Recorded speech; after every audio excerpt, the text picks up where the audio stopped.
Welcome to the Attract Your Ideal Clients podcast. The show is for entrepreneurs who sell their expertise, including trainers, consultants, and coaches looking for real world, actionable marketing advice to help them identify their competitive strengths, find and fix the marketing bottlenecks that are holding them back, and confidently make the right marketing decisions for their unique business. In today's episode, we're exploring ways to be a more effective networker, particularly for those of us who are more naturally introverted or struggle with imposter syndrome. Joining me today is Amy Purciarele from Purciarele Group. If you enjoy the show, I hope you'll consider subscribing and leaving a review. Here we go. So, starting us off, when we chatted a few weeks ago, you brought up something which I've never heard put this way before, and I'm just going to let you riff on it because I love the way you said this. We were talking about finding clients, and you described it as hunting for tacos. Please explain. Absolutely. So in the corporate world, you come to work, they bring the tacos to you, you make them, life is perfect. When you start your own business or have to branch out, I call it hunting for tacos. Maybe because I like tacos, but you have to figure out where the tacos are, where the ingredients are, how to put them together. You have to do that on your own. So it's not, here's that platter, there's, tomato, cheese, whatever's on there. Now you have to figure out where all those components are and put it together. So I, quipped it hunting for tacos because first of all, it makes me laugh a little bit. So it takes some of the edge off on, the hardness of having to figure out how to network after being in a corporate world for so long, where you just network with your peers or with people in that same structure or organization. So hunting for tacos is where I stand. I love that. I just mentioned this before we hit record. I think so many people, including myself, of course, can relate to those challenges, right? Because particularly coming out of if they're coming out of corporate, whatever that might look like, but to your point, they have a very specific role, whatever Yes. that is, right? Yeah. And maybe it involves some business development or customer success component, and that's great. But a lot of Yeah. times it really doesn't. A lot of times it's just you're the practitioner in a certain area and the customers are just there. Somebody got them some Yes. magic way. Absolutely. Yes. And you mentioned those challenges. Do you mind sharing just for yourself, whatever you're comfortable sharing? What were some of those challenges for you? Absolutely. So 30 years in corporate human resources. So even different than other roles in an organization, I was really there to help the internal customers more than external. So leaving that role to start an organization of my own, I had to learn how to network, how to, understand the cues, the dynamics when you see a group of people. Is that group open for you to interrupt or not? you know, um, Figuring out really how to speak to people, adding in the personal side with the professional side. So in human resources, if you've ever had one of the mean nasties in the corner, we ask all about your life, but you're not going to know much about us. The pictures on our desk, that's it. So the networking on that personal aspect has been a huge challenge for me. 30 years of training, now hunting for those personal tacos, not the ones they hand you, right? So, it's been figuring out those dynamics, how to sprinkle in the personal aspect with professional to get people to understand I'm a human being, you're a human being. This is the job I'm here to help you with. This is, the scope that you need help with and moving forward. So it's definitely been a challenge, but a healthy challenge. It's taken about 6 months for me to get to a place where I can say I'm a semi-pro now at, networking and, going up to folks and having a conversation off the cuff that was not natural to me previously. And I imagine one of the things you might have mentioned this specifically, but is the context is different, or there might not be a context, or the context is something that you have to create versus Mhm. it's implied. It's just it's explicit actually, right? Okay. They Yeah. know who you are, or they don't. You're going to tell them I'm the HR person, right? And then when right? you're in now, when you say networking, do you mean primarily face to face, in person kind of networking? Because you mentioned like, not interrupting people in groups and things like that. Right. Yes. So I belong to a networking organization. So there's 100 of us in a room every week. And you see different, structures of individuals. But I also go to conferences and conventions now where I'm more secure in my ability to, go up and have those conversations. My previous conversations would have been, are you happy? My conversations now are, oh, hi, what type of work do you do? Which is not natural at all for For me. most of us, it's not Right? natural. Yeah, Yeah, it's for some people, there's like that's how they're wired, and good for them. Just again, speaking of context for people listening and myself, just to frame it, just really quickly, what kind of work do you do? What kind of problems do you solve, and who would be your target audience, basically, that you're trying to serve? absolutely. Thank you, Marcus. So I do human resource consulting. Market generally is that small business group, 2 to 50 employees, and it's across the US and across any sector that you could imagine. So I work with clients in the tech field, in the medical field, in the construction field, and a little bit of everything in between, solving their regular HR challenges that why should they hire a full-time individual? Or they have full-time, but they just need a specific training or handbook or things of that nature.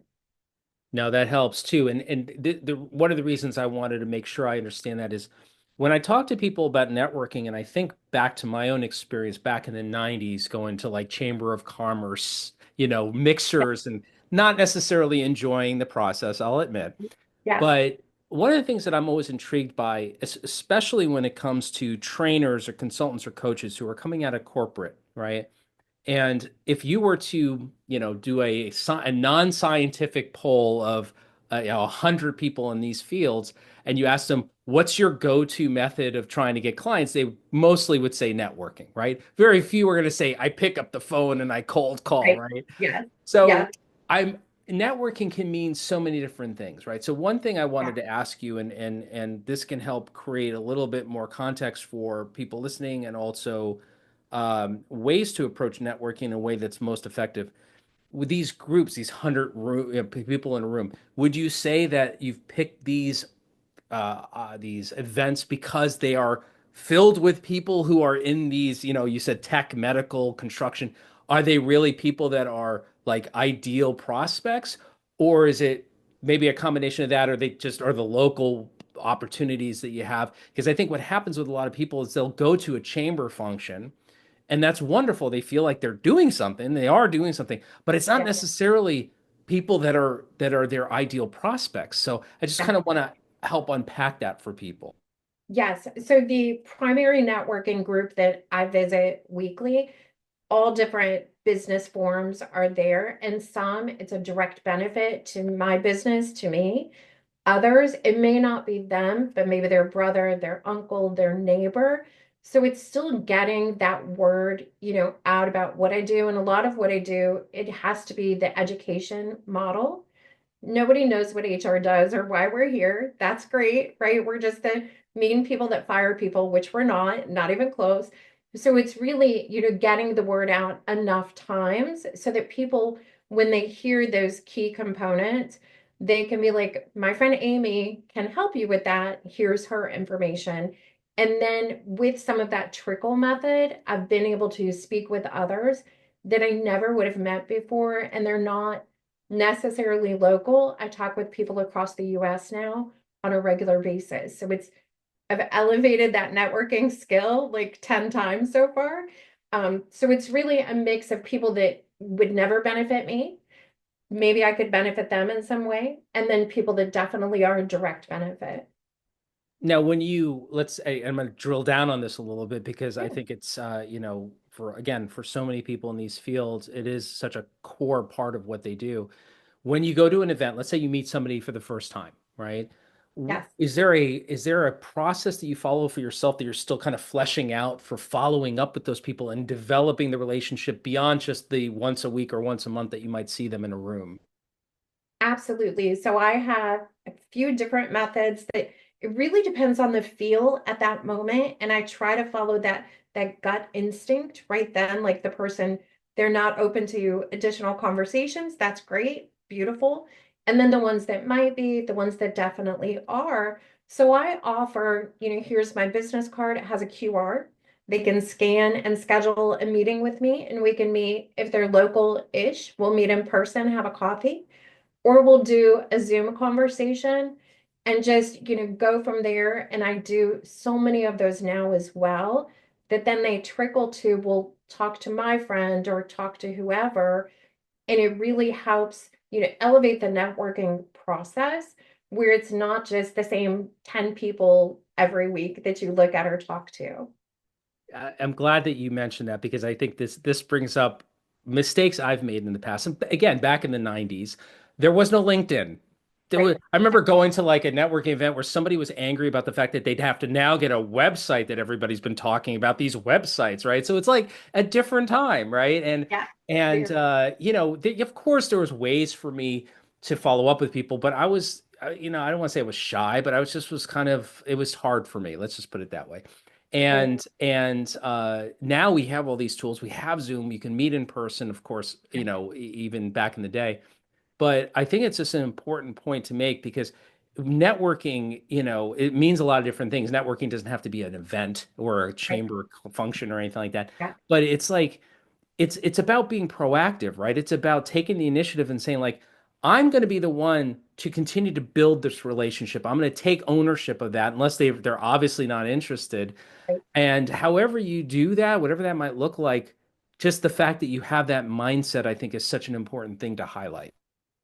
Absolutely. And it again was not natural to me. So it's really taken this 6 month period of forget being shy, forget being an introvert, which could be me in real life, but definitely not me in business life, and get out there, speak to people, hand out your information, offer those meetings. And you mentioned LinkedIn, so I'm much more active on LinkedIn now as well. Sometimes people seek me out, sometimes I seek people out to get that networking in there as well, which it could be just conversations to bounce things off of each other, or it could progress into a relationship where we can refer folks back and forth or help one another. And I'll admit to the one of the reasons that I do a podcast is for that very reason. I love having these conversations and I love putting out the content and I want the content to be helpful and all that Yeah. good stuff. But I also have in the, hundreds of interviews, whatever conversations I've had with people, like it's like my favorite way to actually build these relationships, right? Because you really get to know somebody on a level, at least for me, that's much more in depth than I ever did when I was walking around a restaurant or something, all like awkward, like I'm like back in the middle school dance having panic attacks about like walking up to strangers. It was horrible. Yes. Yes. No, I agree completely. And I've joked my whole career in personal life. I'm very much an introvert, professional extrovert. But again, this new, part of my life, running a business, you can't be an introvert. You have to step outside of that. So it is, the beginning, those anxiety, the Jiminy Crickets. But then it's like the worst thing that happens is the person walks away. That's it. Nobody's going to cry. Nobody's going to die. You still get tacos at the end of the night, whatever you want. Life is good. So it's just putting yourself out there and understanding it's okay. It's a great attitude and one that it's funny the timing of what we're talking about, and I'll make this about me for a second because it's something I still struggle with, even though I wish I didn't, right? And I guess I'm an introvert in the sense that I need to recharge in that alone time. I'd rather be home reading a book on a Friday night, that kind of thing. But I'm Oh, not shy. I wouldn't do this if I was shy. But one right. thing I've noticed, and the reason I'm bringing it up, I want to see if you can relate to this, if this kind of rings a bell for you at all. You talked about going outside your comfort zone. You just mentioned anxiety, being an introvert, being shy. Um, One thing I've noticed for myself is that the biggest challenge I've had with getting out there, whatever getting out there looks like, is I used to think it was really about mindset. It was about the story I was telling in my head. It was like expectations, and it is all those things too. But recently, I really realized that there's more of, and this is going to get a little nerdy, but more of an actual like dysregulation nervous system kind of thing going on. There's stuff that I'm still, and I won't get into that stuff because that's a therapy session, but there's stuff that I'm still very much it's like holding in, right? And so rejection, Yes. walking up to somebody or reaching out to somebody cold, it still has far more emotional impact on me than it really logically should. Right. Yes. And so what I found, and I'd love to hear your opinion on this, is that I've done a lot of the kind of logical work on this stuff. I've done a lot of the being able to set very clear vision and goal and see the positive outcomes. But I'm realizing now, and this is what I'm working on now, is that I have to get much better at re-regulating just the lizard brain part of Yes. things. Yes. And not because I'll have a habit of trying to just immediately go to this is why it shouldn't be a problem. And then I'm just trapped in my head going back and forth, and it's like whack-a-mole. So there's a lot there, but I just want to hear your thoughts on that. No, and I get that completely. And the new term, maybe it's an old term, but it's new to me, is the imposter syndrome. So that it pops up and it's like, oh, maybe I'm not as smart as I am. Wait, yes, you are. You've been doing this for 30 years. You haven't been fired. You probably are as smart as you think you are. Maybe I don't know the rules and regulations. Then it's like, stop it. So I give myself this little nerdy pep talk, right? To be like, Amy, you've been in business this long. You haven't fired yourself. So there's a kudos. You worked in corporate America forever. You did a great job. So you really are good enough to go have a conversation. But that person, they could have that freak out too. Maybe they're like, oh, it's Amy. She knows so much about HR. Maybe I'm not good enough to have. So it's this whole dynamic, the internal, where you have that like argument with yourself to say, look, you're good enough to have that conversation with that person. Shut all that, the anxiety, the what if, shut it down, step over there. When you're done, you'll be like, oh, that worked. Now I get a treat or whatever. And right, it's just that conversation Taco. with yourself, right? A taco, maybe a choco taco because you did really good. Double Yeah, stuffed tofurkey taco. Yeah, no, again, those internal arguments, it's I could just picture one of us in the corner just going, "It's okay, it's okay, it's all right, you can do this." But I just want to bring up to the nervous system aspect of this. We all know the fight flight kind of thing, and the uh, sympathetic versus parasympathetic. Like all these terms are relatively well known, but for people listening, and it's also to remind myself, and maybe it's useful for you, it's like thinking like there's different layers to this. And what I'm, learning for myself and hopefully it's useful for somebody listening is that you can think you've unpacked a lot of this stuff and still feel a lot of anxiety and be very frustrated about like why am I still because it's so stupid. Like yeah, if you think about like if I think about like somebody, it's like I'm not interested in the why should I feel anything? There's exactly. no reason. I'm 52 years old. Come on. I'm not that kid anymore, but we're still have so much. And I love that I talk to people like yourself who are so willing to be open about that because I think what happens is, especially, LinkedIn is maybe our version of like what the kids are doing, right? But it's like, it's so easy just to get caught up with everybody's just doing the highlight reels and talking about how they're crushing it and how they're, best life ever and all that stuff. And it's easy to just think it's just you, right? Right? Absolutely. And that's funny. So I've seen so many posts as the year ended and began, oh, I'm a bajillionaire or whatever. But I saw one, if you survived, you did a good job. Oh, well, let's change that threshold to I survived, didn't fire myself. I'm still crushing it in my own world, which means I show up every day. Well, the person that made $10 million last year, maybe they're not showing up every day.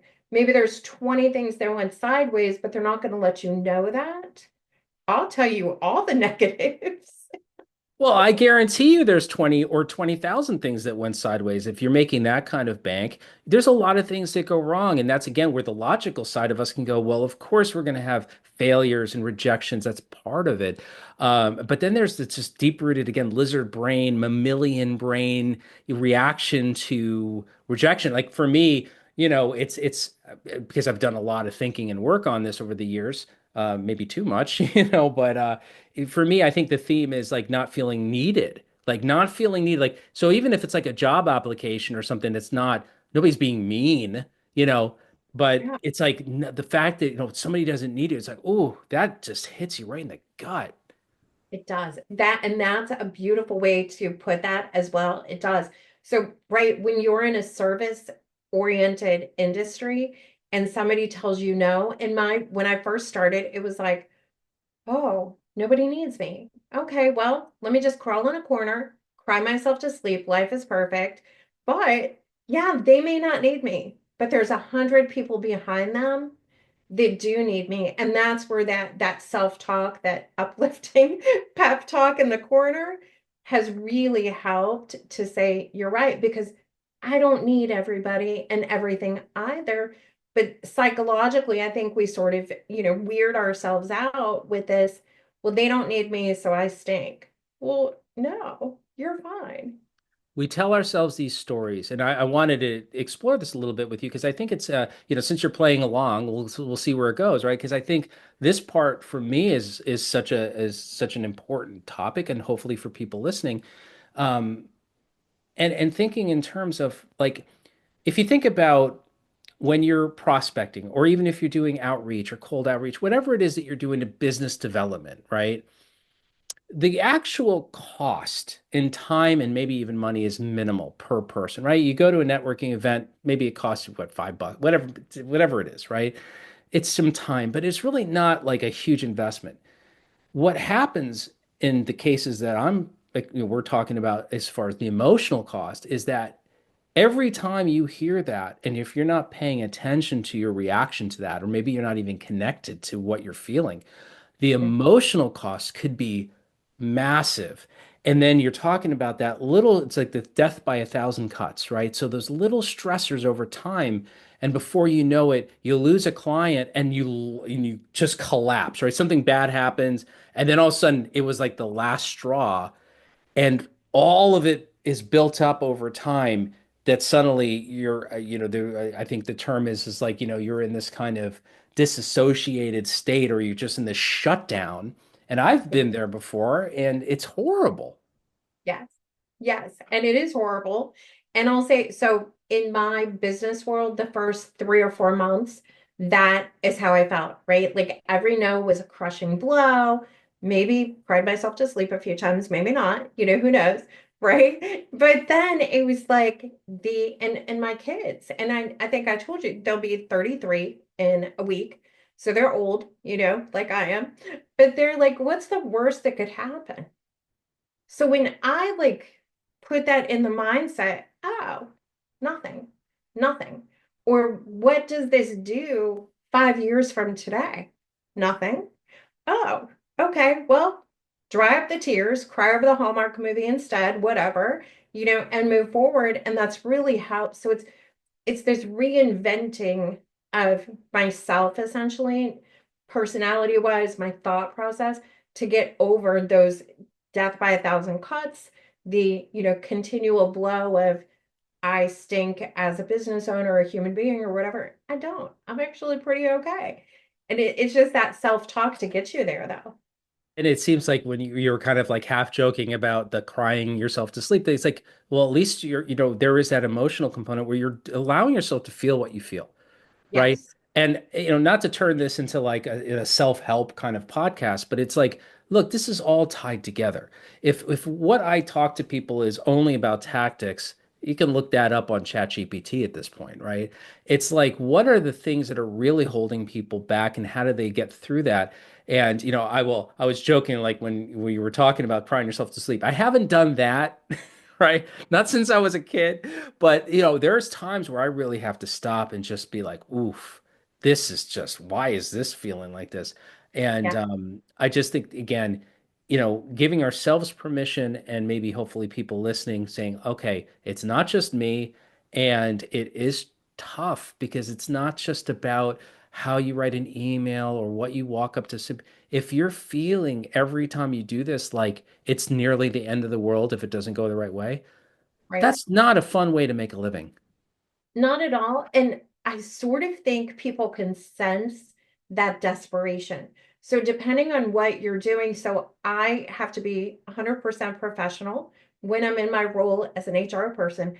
If you sense desperation from me, you're not going to trust me. So that's where, they're crying yourself to sleep, coming to that self-realization that you could be the most powerful person in the universe. You still have these moments of weakness or whatever you would like to call it that you need to address. You need to embrace that, feel it, and move forward. And I was in a conversation a few weeks ago and I talked about my kids and I got a little teary eyed because they're amazing and it chokes me up a little. And I apologized, like choked up. And the person says, it just proves you're human. Like, oh, that's beautiful. It gave me the grace, the permission to be real. See, choked up there too. You're choking me up. Yeah, that's it's we talk about authenticity, right? And it's thrown around a lot. And unfortunately, it's one of those words where when you use it, it actually comes off the opposite way, right? So if I ever Absolutely. say like I'm an authentic person, that's like oof, you know. Yes. But that authenticity, that genuineness, let's call it, right? And just being able to being willing to be that person. And going back to what you said about the desperation, the neediness, people do, it's like you could smell it on people, right? And the other thing on a very functional, practical level is if you're coming at this from a place of emotional neediness, then not only do people pick up on that in very subtle ways, subconscious, they're not picking it up unconsciously unless you're really a mess, right? But even Yeah. just weird little things that you would never even realize. But it's also one of the drawbacks of being in that mindset or that emotional state is that it's much harder to direct your focus to the other person, right? So when you're all needy, it's so easy just to get caught up in like, I'm going to tell them about how awesome I am and how much I can help them. It's like, that's when people go, they back up like Homer Simpson Yeah. into the Yeah. bushes, right? But when you can, however you get a handle on that, whatever it takes, even if you have to do deep breathing in the car before walking in, right? To Yeah. be able to be not in that state of neediness so that you can just put your attention on the person you're talking to. Yeah. That is like something I learned, and I think doing the podcast has helped me with that to be a better listener, which is always an ongoing skill that you're learning. Yeah. But just like being present with somebody, just that simple thing is like amazing, the impact it has. 100%. And I'll tell you, so one of my favorite people, Judge Judy, you have two ears and one mouth for a reason. And it makes sense, right? If I'm listening to you, sort of, but I'm going to spew everything out, you now don't feel important. You don't feel listened to. And neither one of us got anything from it. Well, you did. You got Amy's a jerk. I don't want to have this conversation again, right? But then I got nothing meaningful out of it where I can say, this is what I, gathered from my conversation with Marcus, Bob, Jill, whoever.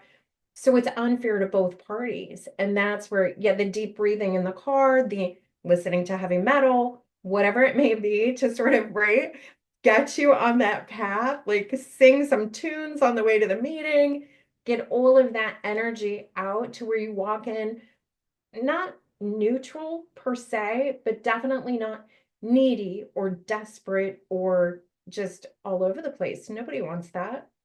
Well, first of all, you had me at listen to heavy metal, so that's all we. But yes, and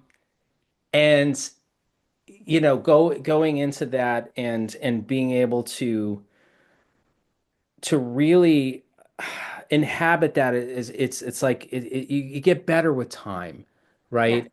And when you think about, I was going to go back to what I was saying about like my thing against that I've personally experienced with these kind of networking groups. And it's maybe I just have to get over it, right? But speaking to this, I just remember it as being that most often, at least at what it seems like, it would be people that you kind of like come up to you, and this is when everybody had business cards, and I know it's not quite as much of a thing, although I love your QR code idea. That's brilliant.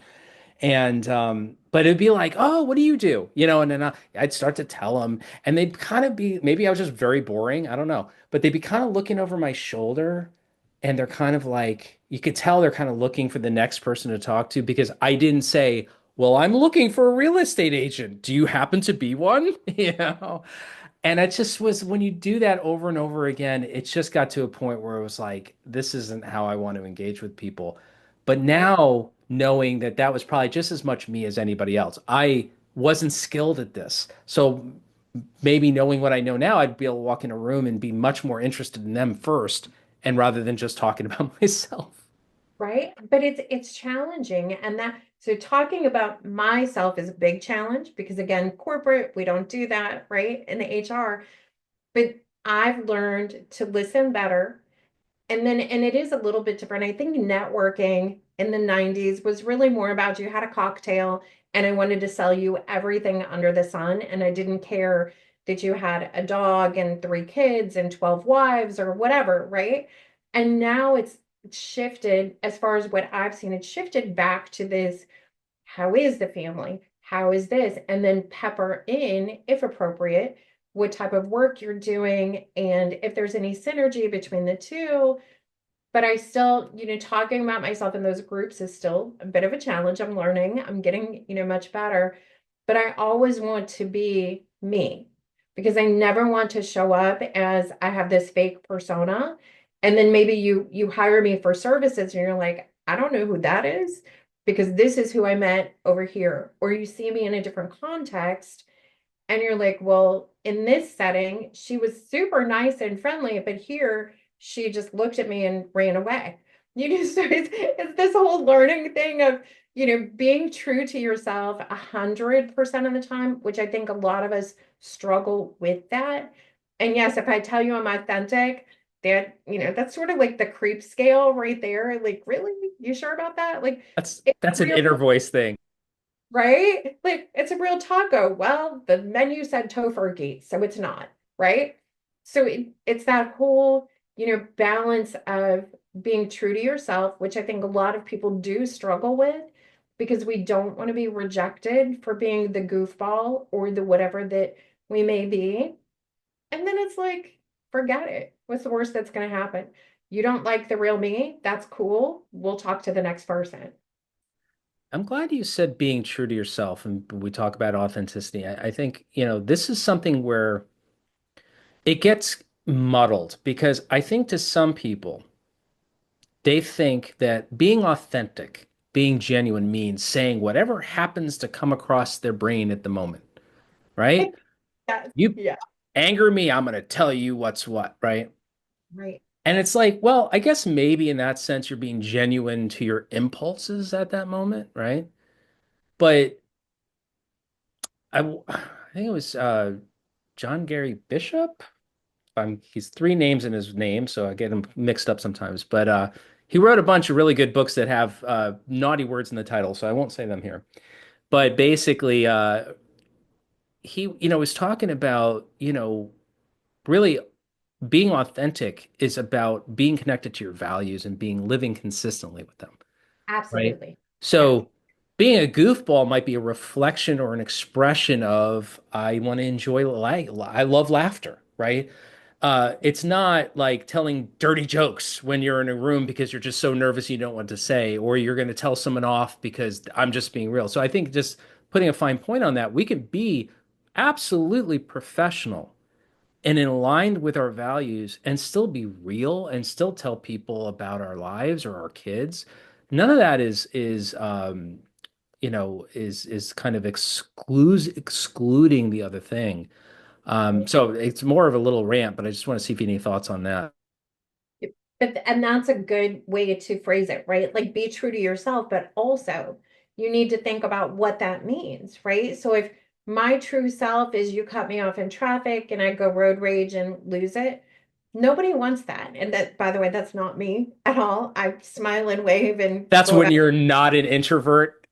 right? Exactly. That's when I'm not an introvert, right? But it's be true to yourself, but hold your values as well and know your audience. So if you're in a room of preschoolers, you may speak differently than if you're in a room of, you know, coal miners, right? It could be different, but always use your beliefs, your value system to exude that out. And it's right. If somebody irks you, you still have to temper that with I'm being true to myself, but I'm also being a good human being and not, cursing you out or throwing things or whatever it could be. I'm glad you brought up the thing about the audience, knowing your audience. I think that's another thing that people think is like, I'm going to be myself. It doesn't matter who I'm around. It's like, well, wait a minute. It's also meaning, are you going to be empathetic to who you're actually communicating with, right? So it's not about changing yourself so that you can like slip under people's radar or fake them out. It's about like, I'm here to serve them.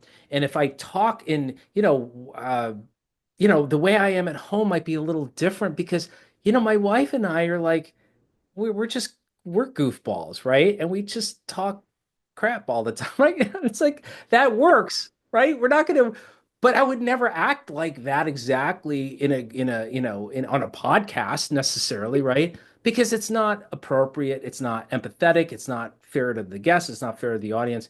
But at the same time, the value of humor and enjoying and smiling and laughing is still there. I'm just going to express it in different ways depending on who it's with. Um, as we close out, I'd love for you to share a little bit of your advice for people. You said you started this about a year ago, right? Yeah. And you started the first 3 months were rough, right? And you've landed on this kind of like networking approach that's working, and you're building it from there. For people that are listening that are in that first few months of this, and they're trying to get that traction, what little words of wisdom or encouragement can you share with them? That's a great question.